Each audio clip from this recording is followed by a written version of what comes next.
Hello!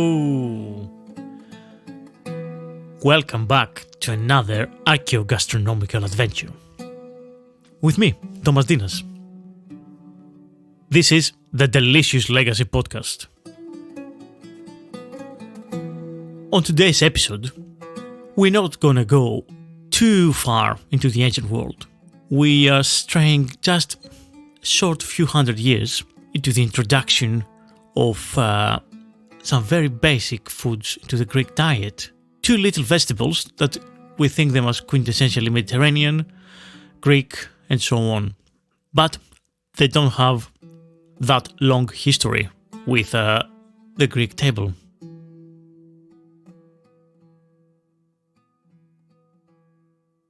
Tomatoes and potatoes are by far the most popular foods in a number of European countries, north or south, and indeed, who can imagine any Mediterranean cuisine without them? How can one think a Greek salad without a tomato?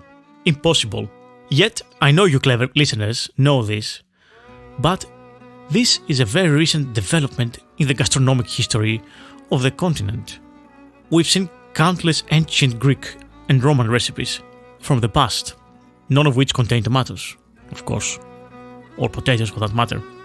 So my curiosity hit red, just like a juicy ripe tomato, of course, and had me wondering how these vegetables were introduced and took hold to the folklore of the nations. Were they easily accepted? Who first was convinced to cultivate them? Why? I had questions, and I wanted to find out more about the myths, misconceptions and misdeeds of man and vegetable alike. Given that there were so many misunderstandings about the nature of nightshades, how in the end these were accepted and popularized to the point that we can't have a traditional peasant cuisine imagined without these two ingredients? I want to explore Greece specifically, where the story is fairly new. First, I want to take you back to early modern Europe, in places where magic, devils and werewolves still existed. So let's check some earlier folklore and dark history of the tomato and potato and the legends surrounding them.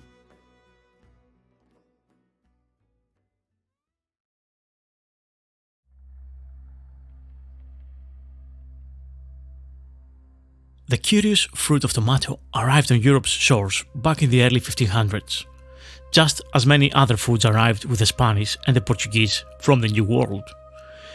Yet this was a time of tumult and panic, moral and otherwise. Witchcraft was apparently practiced by many, and science was in its infancy. In these circumstances, the tomato suffered a lot of misunderstandings and misconceptions and has been much maligned. According to the website Gastro Obscura, between 1300 and 1650, thousands of Europeans, well, mostly women, were executed for practicing witchcraft in a church and government-sanctioned mass hysteria, which today we call witch craze. Women were burned, drowned, hanged and crushed after trials in both secular and religious courts, and lynched by vigilante mobs. By the most conservative estimate, Dr. Ronald Hatton's count of execution records, between 35,000 and 63,000 witches were killed through official channels, and at least 17,000 in Germany alone.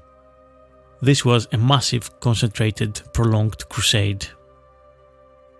Now we are reaching crazy levels of conspiratorial fever pitch here. What on earth witches have to do with tomatoes? Well, apparently, these so-called witches, or normal women for you and me, they were using an ointment to convert others to werewolves, or they were using this ointment again to fly. This lovely drink had the key ingredients of hemlock, nightshade, henbane and mandrake. How lovely, how poisonous, if you ask me. Did really women kept this at home? That doesn't make much sense to me, to be honest. Probably not. But hey, why get in the way of a good murder of innocent people?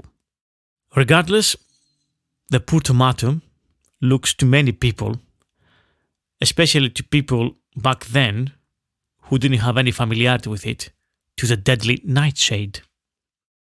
Never mind that the Aztecs ate them. Is it a yellow cherry tomato or a hallucinogenic mandrake fruit? Who can say? Add to the mix that most of us humans are pretty conservative when it comes to tasting new flavors and new foods. And that's nothing new, nothing different from what was 500 years ago. People were suspicious, to say the least, of new fruits and vegetables, especially if they transform you to a werewolf or servant of the devil. It might sound silly to us, and perhaps sounded silly to most people back then too. But why risk being called a witch and burned at stake? Might as well avoid this unknown fruit, just in case. The tomato wasn't really getting popular in northern parts of Europe anytime soon. And the coincidences don't stop here.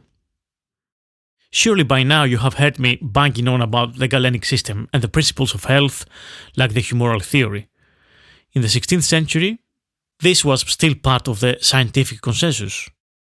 Botanists, exploring and documenting all the New World plants, were still referring to the framework established by ancient Greek and Roman philosophers, physicians and botanists. So when something completely new came up, such as corn or chocolate, naturalists were baffled, vexed and confused. How can they slot these newbies into the old system? Are they perhaps some plants that mentioned from the ancients that they couldn't find an equivalent? And floop, enter a mystery plant of Galen, Lycopersium, something like a wolf punisher if we want to translate it from ancient Greek. Some free spirit mistranscribed this as Lycopersicum, aka wolf pitch. Yum, yum, yum. So Galen informs us of a poisonous Egyptian plant with strong-smelling yellow juice and a ribbed celery-like stalk. Witch hunters from as early as 1561, or perhaps botanists that were aware of the werewolf myths, started toying with the idea that wolf pitch and tomato are one and the same. Obviously that was controversial and to many people sounded silly at the time as well. Not every naturalist at the time agreed upon this. Costanzo Felici in 1569 noticed that it couldn't have come from ancient Egypt and Peru, the same plant. It was bizarre. At the same time, traders in their manifests listed tomatoes as golden apples, or Peruvian apples, or love apples, or wolf peaches, and many different names.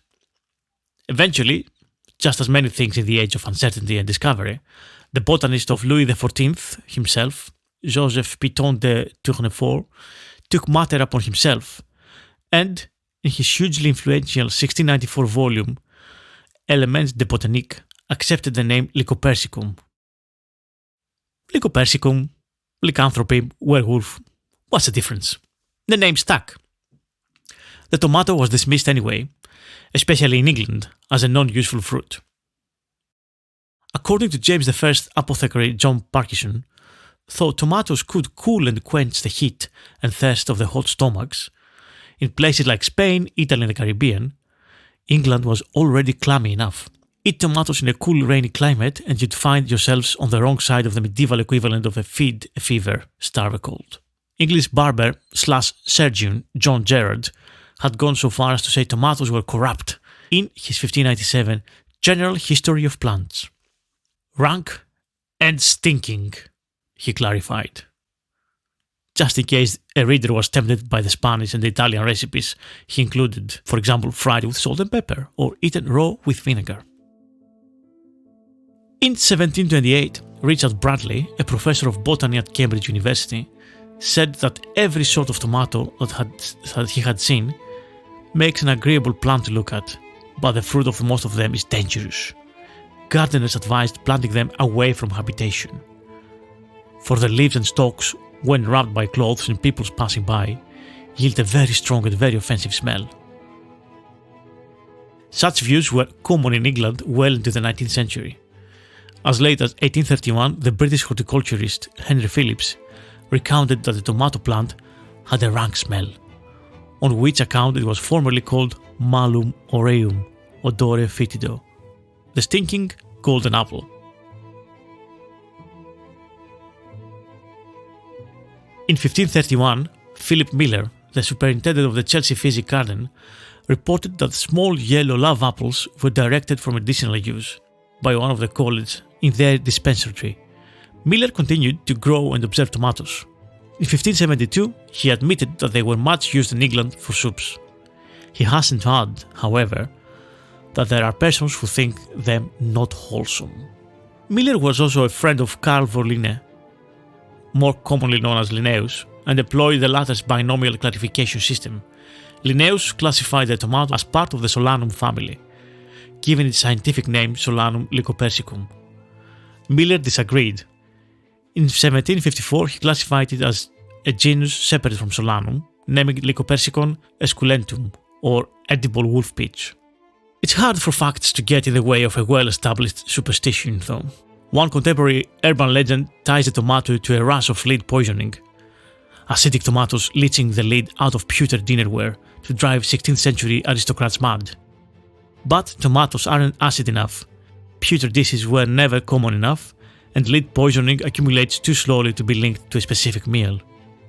In another frequently repeated tale, debunked by John R. Callahan in the 50 Health Scares That Fizzled, Colonel Robert Gibbon Johnson astonished the crowd in Salem, New Jersey, with his brave ability to eat a basket of tomatoes and live. There is even a fabricated story that George Washington's chef tried to poison him with tomatoes. Despite all this, despite all the craze, which seems to be more concentrated in Northern Europe, tomatoes became very, very popular. In the eve of 1821, just before the Hellenic Revolution against the Ottoman Empire, there wasn't a single recipe nor mention of tomato in the Hellenic lands. The reason? Well, till the years of revolution, the tomato was virtually an unknown food to the Greek population in general. In the rest of the European continent, the Western Europe especially, and especially the colonial powers, the familiarity with the juicy red fruit was well underway. Despite this, a small team of Athenian inhabitants knew them very well. They were growing it in pots, usually destined to be cosmetically and aesthetically pleasing plants, often also used for pharmaceutical reasons.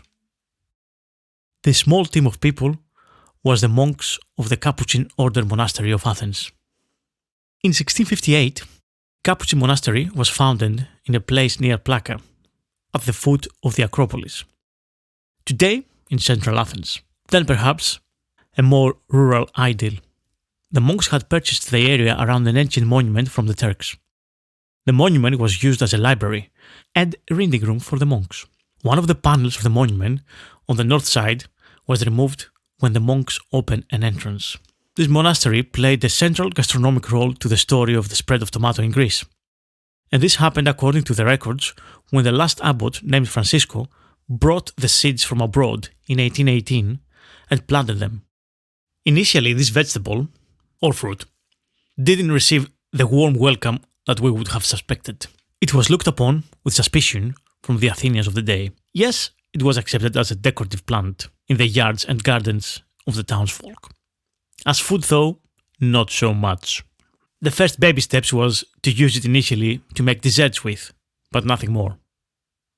When, at some future point, after the war, decades later, the resistance over its culinary use was gone, it became very, very popular and its cultivation spread in the Greek islands and the Peloponnese, where local varieties evolved and the tomato became a basic ingredient in many dishes. Without them, without tomatoes, can you imagine a Greek salad? By the way, this was an invention of the taverna keepers of Plaka, the famous neighborhood in Athens. Stuffed tomatoes, another popular dish, would be non-existent. All the category of dishes we call kokinista, aka reddened dishes, and the soups, especially tomato soups. None of this would be available. It was so much loved indeed that Greek households around the countryside would make pastes so they can secure the taste of this newly fangled fruit all year round. And this part of Greece gastronomic culture we owe to the Capuchin monks of Athens. Unfortunately, the end of the monastery was brutal, as it was completely destroyed and burned by Rashid Mehmed Pasha in 1826 during the siege of Athens by the Ottoman armies. 20 years passed till the French archaeologists cleaned the ruins of it and found the remains of the memorial of Lysicrates in the little square with the same name in Plaka neighborhood today, at the crossroads of Byron and Lysicrates streets. This is the birthplace of tomatoes in Greece. Of all the food introduced to modern Greece, potato has the most enduring urban myth, and its history is interwoven with the creation of the modern Greek nation and state, and the first governor of independent Greece, Ioannis Kapodistrias. And I would like to make a small interjection here and explain a little bit about the personality and the history of this man, the man who brought potato and its systematic cultivation to Greece. On one of my rare visits in Switzerland, in Geneva, as I was walking down the streets and doing my touristy things, I found a statue of this man called Ioannis Kapodistrias, the first governor of Greece. I was quite taken aback. Now I know he was a very important diplomat and politician and the first governor of Greece, of course. But what was the significance of his statue in Geneva? Kapodistrias was one of the most distinguished diplomats and politicians in the first half of the 19th century in Europe.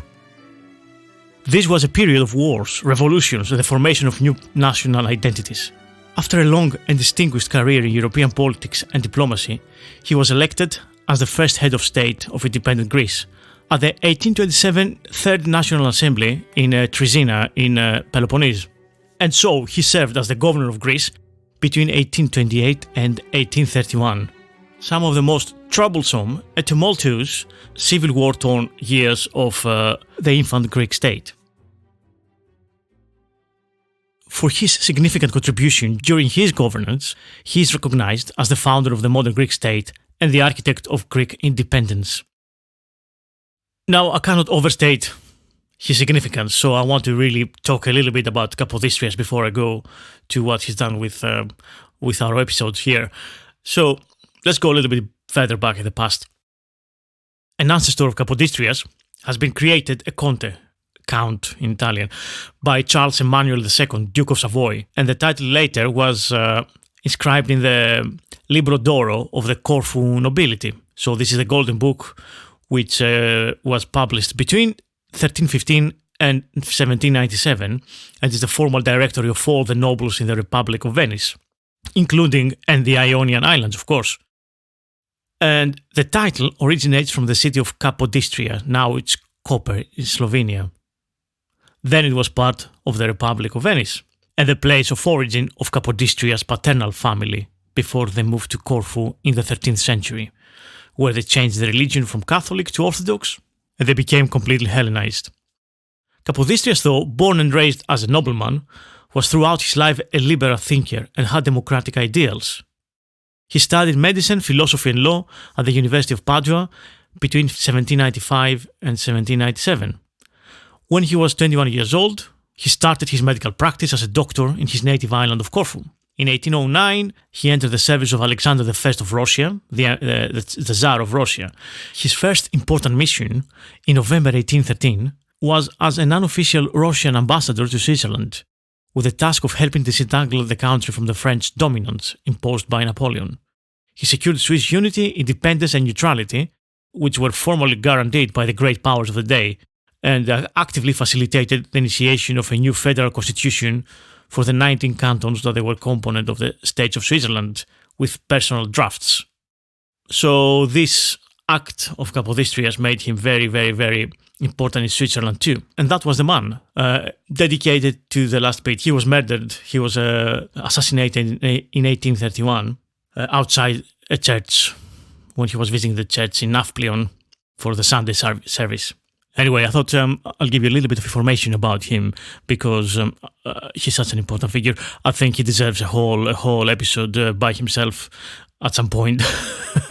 Not on this podcast perhaps, but another one about historical figures, important historical figures in Europe. Really, I'm not sure how well known he is outside Greek circles, to be honest, and I guess Swiss circles. Yeah, gigantic figure in the politics of the 19th century. Now let's go to the potato. This is my favorite urban myth from modern Greece about a food. So yeah, I'll try and explain as much as I can. So we are around 1829, 1828, 1829, 1830. This is the first years after the War of Independence, where Greece finally managed to become an independent state from the Ottoman Empire. It was a tiny place, just Peloponnese and some of Athens, and a little bit more of Greece, of Attica. The first governor was Ioannis Kapodistrias. The lack of food and near famine conditions as a consequence of the destruction of the productive base during the war was the number one and urgent problem to solve for Kapodistrias, the first governor of independent Greece. One of the measures was the introduction and deportation of the cultivation of a cheap, nutritious root vegetable. Well, technically a tuber, the potato. Kapodistrias tried this unknown for the Greeks food during his vast European travels, diplomatic and otherwise, judging it as a basic and nutritious food source for the starving Greek populace. Now, the number one urban and also urban myth that exists, and it was also told in schools and my grandfather's father's to son and so on, it's that Kapodistrias ordered that all the potatoes that have been imported and were supposed to be given to farmers to be locked in a warehouse and guarded all night and day by guards with guns. Apparently, the suspicious Greeks and also uneducated farmers didn't want to use them when the potatoes were offered to them initially, so they threw them away. So Kapodistrias, knowing that the Greek is a dumbass creature who thinks he's clever by stealing the produce and use it if it looks like it's valuable. So the myth goes that he ordered the guards to turn a blind eye to all the thieves, and the warehouse was ransacked in a few nights, and hence the Greeks learned to use and eat the potato this way. Yay! However, as I said, this is just a myth, and a bad one at that. Nothing could be further away from the truth. Yet many until today choose to believe it. The potato was a good food in the Hellenic hinterlands and a known food long before the revolution of 1821. Especially in the Ionian Islands, where Kapodistrias is from.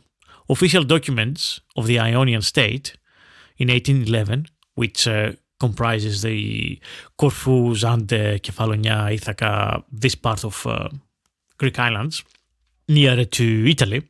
So documents from 1811 refer to the interest for the expansion of the cultivation of potatoes. And 6 years later in Corfu, the birthplace of Kapodistrias, there's a paper released with the title Cultivation of Earth Apples.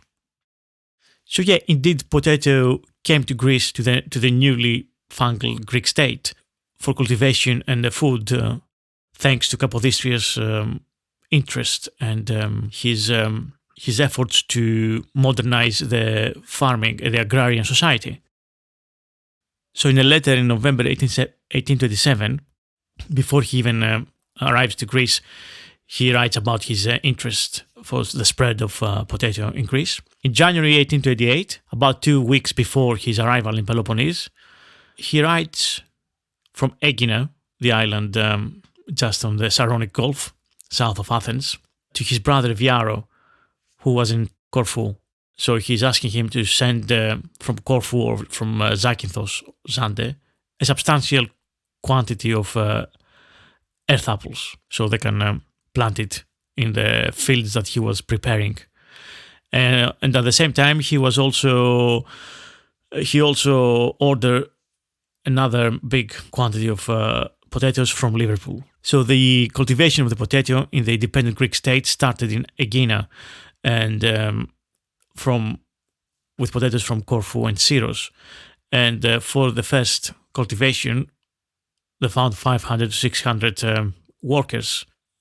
And this is all written down in the newspaper of the time.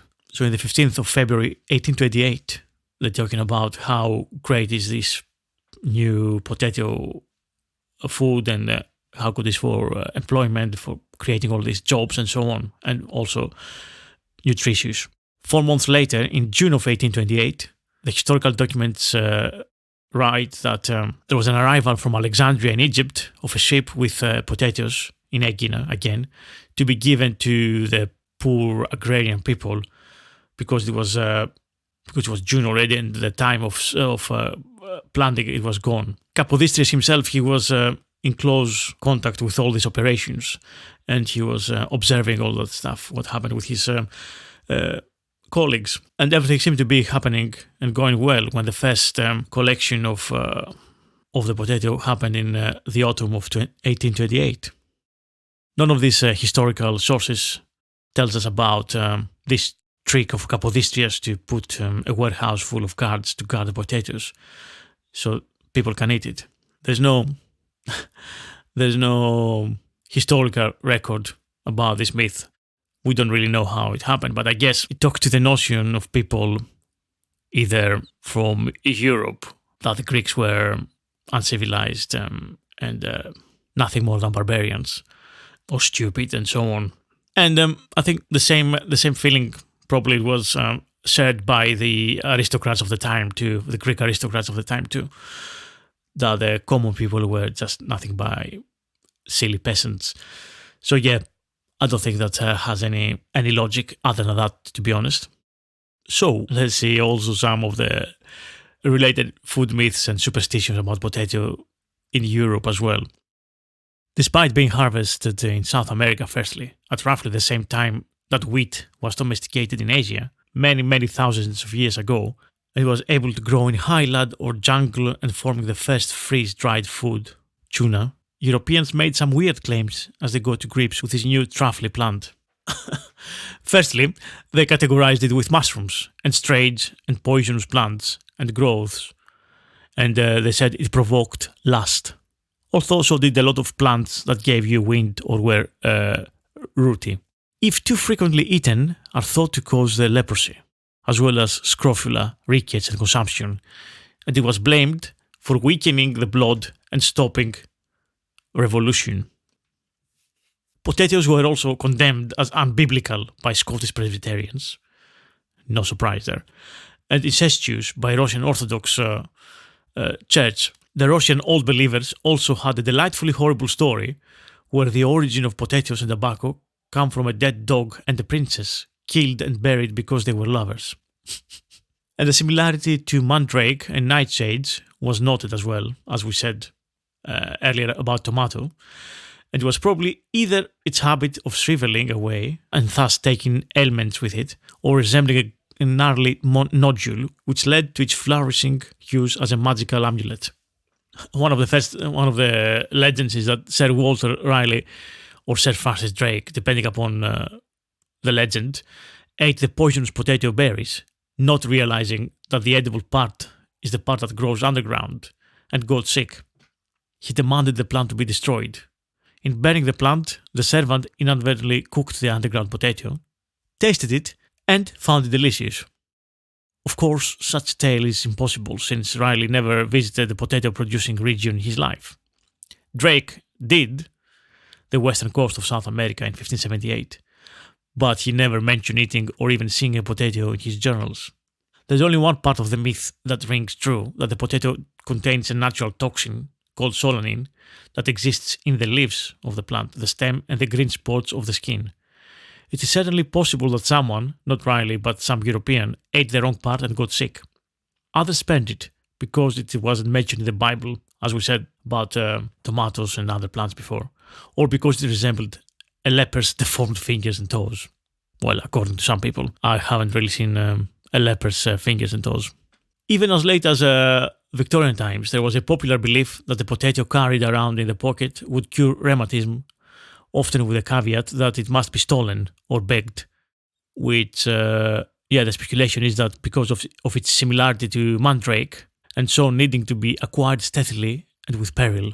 But the magical protection of a shriveling spud covers more than rheumatism. A pecked potato in your pocket stops toothache. And then there's a whole list of pocket potato cures: back pain, cramp, chills, gallstones, piles, neuritis, and nosebleeds.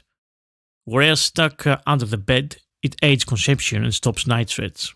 Not to count the endless remedies that have been applied or swallowed in desperation that are made from potato. Raw, sliced, tied on your head, or boiled in a sock. Potato peel or potato water. All this stuff were part of the potato myths and cures well into the Victorian age. And on the malevolent side, there are potato puppets, those with nails in, or a spell to make your enemy waste away by putting their spit in the potato and hanging it in smoke to dry up. Today, thankfully, we know a lot better, and we have embraced potatoes a tiny bit more, I suppose, and we should actually embrace them a lot more. They contain resistant starch, which passes through you without digested and can help to prevent diseases such as colon cancer and diabetes. They also have large amounts of potassium, which is an essential mineral that helps our cells function, and vitamin C, which is essential for eye health, immunity, strong bones, wound healing, and more. And of course, they're virtually fat-free and generally good for you. They stop hunger. And tomatoes and aubergines too, part of the nightshade family. They are also, you have the common myth, even today, people talk about the toxins in the nightshades. And this is referring to the solanine, as we said before, which is a type of chemical compound called a glycoalkaloid. This is a poison that the plants develop naturally to protect themselves from external threats such as pests. As well as containing lots of vitamins, minerals, and antioxidants, which can prevent or delay cell damage. Red, blue, and purple vegetables, such as our tomatoes and aubergines, contain pigments called anthocyanins, which help in preventing cancer, apparently. So, yeah, there you go. We shouldn't fear them. We should embrace them a lot more. And I've got a couple of recipes for your delight. Greek recipes from around the Greek world with tomatoes for your delight. So, this one is from the island of Tinos, but of course variations exist in other places too. This one is a cheese and bread-filled tomatoes, so classic stuffed vegetables, very Greek, and this is a light and easy dish to make. You can also serve it as a part of a meze table.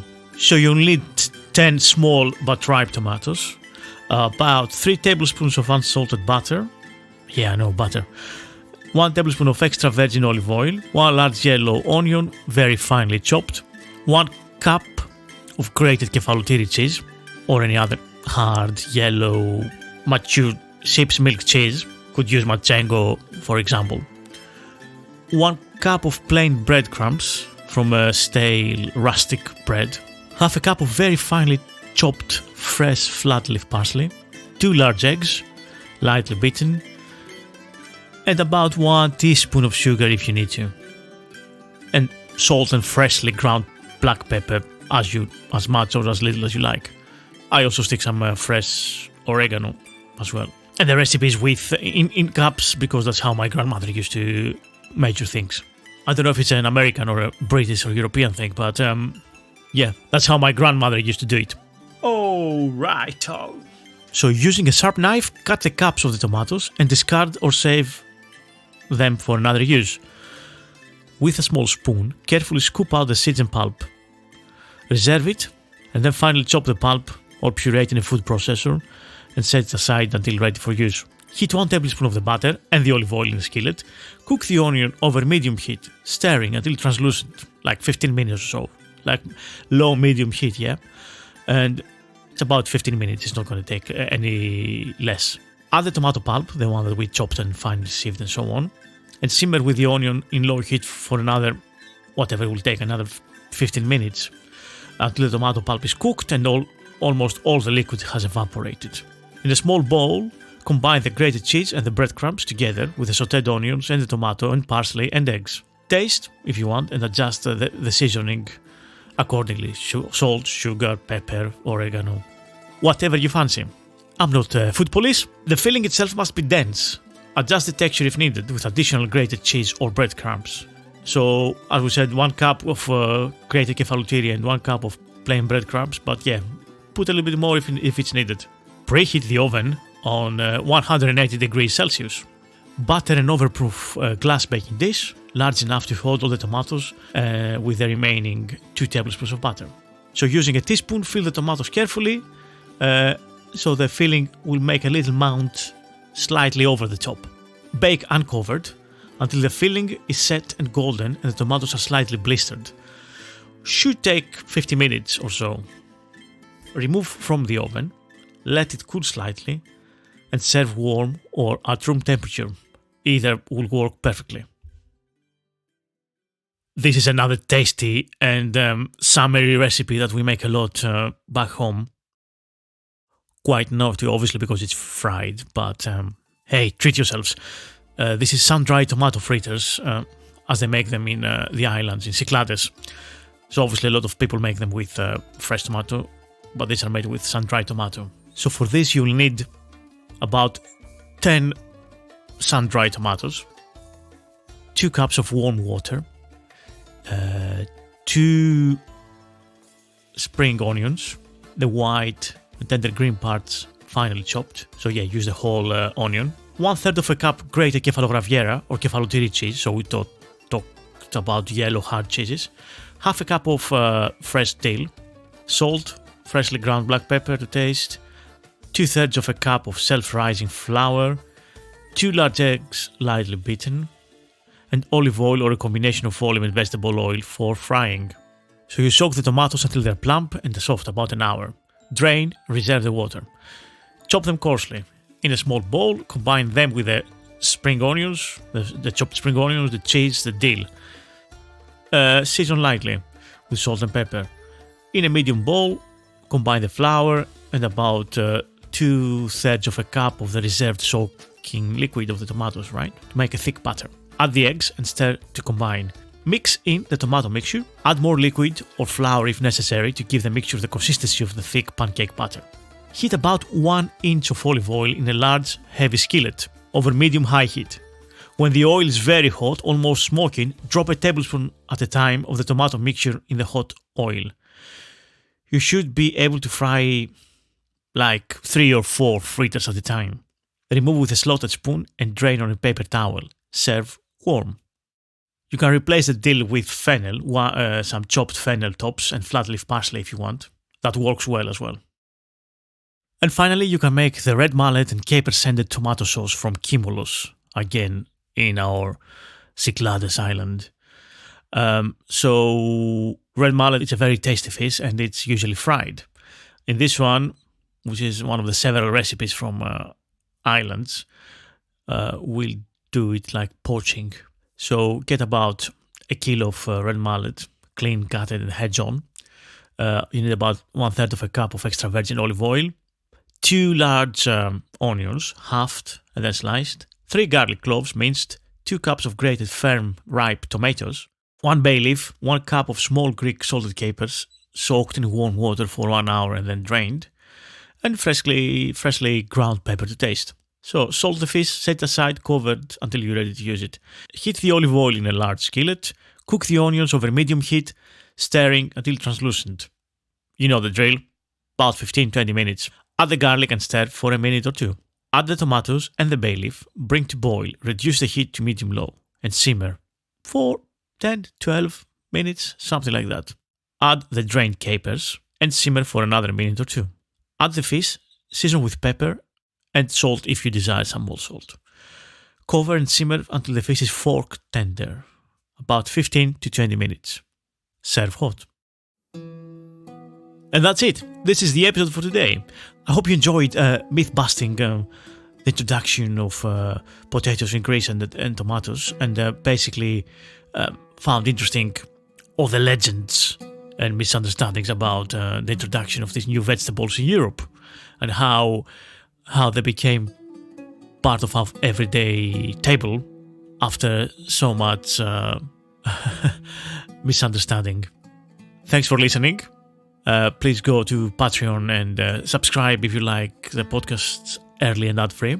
From $3 a month, you can help me create these podcasts faster and get out there to you with more interesting information.